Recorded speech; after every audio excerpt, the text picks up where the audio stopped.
Studio is our senior judicial analyst, Judge Andrew Napolitano. Right. Judge, what do you think about the president there at the end saying, this is what happens at the end of the wars. We get our people back. This is hardly a traditional war. This is certainly not a recognized government. This is a terrorist organization that has no legitimacy, no legal basis, no legal standing. And it's been the policy of the United States government since 9/11, actually before 9/11, never to negotiate with non-state actors whose modus operandi is just to kill Americans. It's not to run a government in another country. Look, there's a lot of legal issues here. The lesser legal issue is the failure to inform Congress. He signed into law a statute saying, if I'm going to take anybody out of Gitmo for any reason whatsoever, I have to give Congress 30 days notice so that they can object or they can inquire. Somebody's calling Brian on this. No, it's not my cell. It's the computer. They left the sound up. All right. But the far more difficult one, we're talking about this before the president came on, is that we have a federal statute which makes it a felony to provide material assistance to a terrorist organization. Now, material assistance has been defined very, very broadly. It could be money, it could be maps, it could be professional services, it could be any asset whatsoever, including human assets. So I have argued that by letting these people free, and the natural and probable results of them being let free is that they will rejoin this terrorist organization.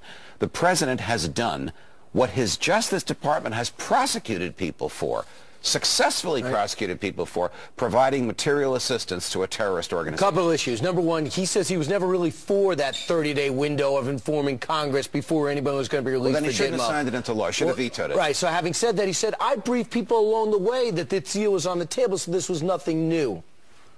You know, the president took the position when he signed the law that he didn't like it and he might enforce it and might not enforce it. That defies his oath, Brian, because the presidential oath says the president shall faithfully, I emphasize the word faithfully because it's in the oath and it's in the Constitution, enforce the federal laws. The reason the framers put the word faithfully in there is to remind presidents they have to enforce all the laws whether they agree with them or not. Judge, let's talk about Sergeant Bergdahl. Many of his fellow soldiers are saying that he deserted and he could be collaborating with the terrorists and with terrorist organizations.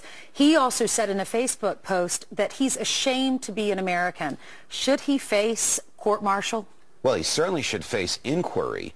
I mean, the military has an absolute obligation to find out if he was deranged when he said this or if he really planned and plotted to leave. Did he aimlessly walk away because he didn't know what he was doing, or did he intend never to return? Well, he mailed his stuff back and he wrote a note. Well, so the evidence against him is very strong. The government will conduct an inquiry, almost like on the civilian side, a grand jury investigation. You think they will? Oh, I think they have to. I think they're probably doing it even as we speak. That the scandal of him not being prosecuted would be too much for the government to bear. Did they already know any of that before, though? Because they're not listing him as a POW. He was never listed as a POW. They had to know this, Ainsley. This is really almost the worst conceivable poster boy for the president saying nobody will be left behind. What's interesting is the reason supposedly initially the president didn't notify Congress 30 days ahead of time was because of the guy's health.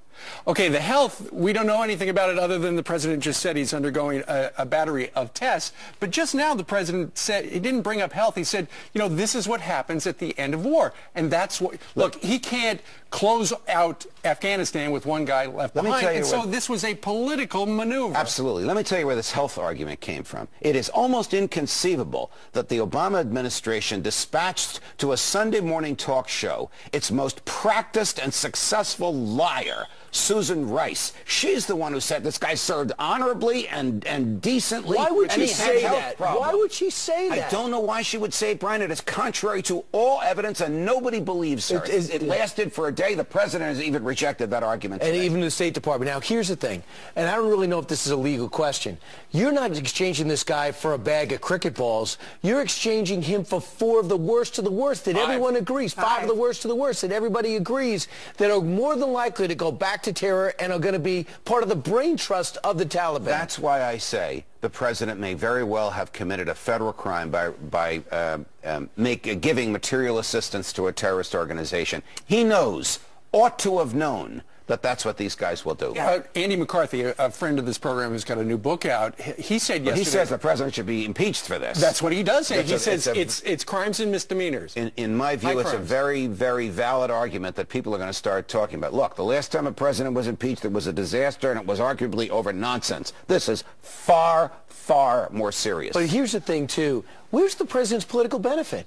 I don't see any Democrat going, look at I'm so proud of my president for giving up, getting a deserter back in exchange for 5 hardened Brian, killers. That is the head scratcher as to why they did this. It doesn't make sense from their own point of view. Democrats will begin to flee from this president. The Democrats who already believe they're going to lose the Senate and lose even more seats in the House now are probably not even going to want him to come in their districts and campaign for him. It might be like you said earlier, though, that the president is doing this because of the reaction back in the 80s, in 81. When all those POWs were released, and then it was a big deal. Iran, and the hostages. Yeah, well, this is blowing up in his face. Look, the only benefit to him is that the VA scandal is off the front page. Right, right. Dick Cheney says that these 5 guys that were released from Gitmo will attack again. You want to talk about some health problems? What about after 9/11? All of the individuals that died, all the people that are facing health problems because we were down there. We're going to have some major health problems if these 5 guys come back and attack. I have questioned the legal basis for Gitmo, but if you look at the backgrounds of the 5 of them, they are not foot soldiers. They are major manipulators and organizers of the military and intelligence arm of the Taliban. Sure. This is an enormous shot in the arm, not just emotionally for them. Aha, we got 5 of our guys for 1 of theirs. This is a strategic, tactical boost to them, the very thing that the government is prohibited from doing under federal law. What do you think about the suggestion that this is President Obama's backdoor way of closing Gitmo? I heard Dana Perino talk briefly about this last night, where, maybe 5 here, 5 there, whatever, we got over 100 there. This is one way he could do it. Well, this is where the McCarthy argument will come in, because the statute that he signed saying, I will give them 30 days notice, and as he signed it, he said, I don't like it, and I might not enforce it, was passed overwhelmingly by Democrats as well as Republicans. Absolutely. He basically will be thumbing his nose to the Congress on a hot-button issue. Right. It's absolutely a mystery. Judge, thanks so much. Pleasure, guys. The U.S. military now saying it will look into any potential misconduct on the part of that American soldier. But tonight, many are asking, did the White House dig into any of this before the controversial decision to let those Taliban detainees go in exchange? Well, this evening, the president is now firing back at his critics. And ABC's chief White House correspondent Jonathan Karl is traveling with the president in Poland. Here in Europe to talk about defending our allies, the president found himself defending his own decision to strike a deal with the Taliban. Regardless of the circumstances, whatever those circumstances may turn out to be, we still get an American soldier back if he's held in captivity. But much of what the White House said initially about the deal for Sergeant Bergdahl is now in question. First, there's Bergdahl himself. On Sunday, the administration portrayed him as something of a hero. He served the United States with honor and distinction. But today, the news is the Army is preparing to investigate him. How about the 5 Taliban released in the deal? Just yesterday? The transfer of these detainees did not pose a significant threat to the United States. But today? Is there the possibility of some of them trying to return to activities that are detrimental to us? Absolutely. Finally, there's Bergdahl's father, growing his beard till his son was freed, clearly willing to do anything to help. He joined the president in the Rose Garden Saturday to announce the release. Since then, we've learned that last week he tweeted directly to a Taliban spokesman, quote, I am still working to free all Guantanamo prisoners. God will repay for the death of every Afghan child. David, for all the criticism and second-guessing the White House is facing about making a deal with the Taliban, and there's been even more than they expected, the president's top advisors insist it was an easy call. As one senior official told me tonight, any other president would have done the same thing. David? Jonathan Karl in Poland tonight. John, thank you. The father of Sergeant Bowe Bergdahl allegedly tweeted about wanting to free Taliban suspects just days before his son got released. He reportedly wrote, I'm still working to free all Guantanamo prisoners. God will repay for the death of every Afghan child. Well, 5 detainees were freed in exchange for Bergdahl. And CNN's Nick Valencia reports that that tweet has since been deleted. Now, a military spokesman for the family said that Bob and Janie Bergdahl did not have a comment about that tweet. He would not verify its authenticity. CNN could not independently confirm its authenticity either. One resident did come up to me and say that that message, that tweet, may cause complications for Bowe Bergdahl when he does eventually return to Haley, Idaho. Now, a family friend of the Bergdahls told me that even if Bob Bergdahl was tweeting this, that it shouldn't speak for Bowe Bergdahl. They're two different people. Now, Bowe Bergdahl, of course, has been the target of criticism himself, with some people calling him a hero, others calling him a deserter. A family friend I spoke to said it can't be seen as a black and white issue. There's a lot of gray area. She went on to tell me her reaction to the criticism.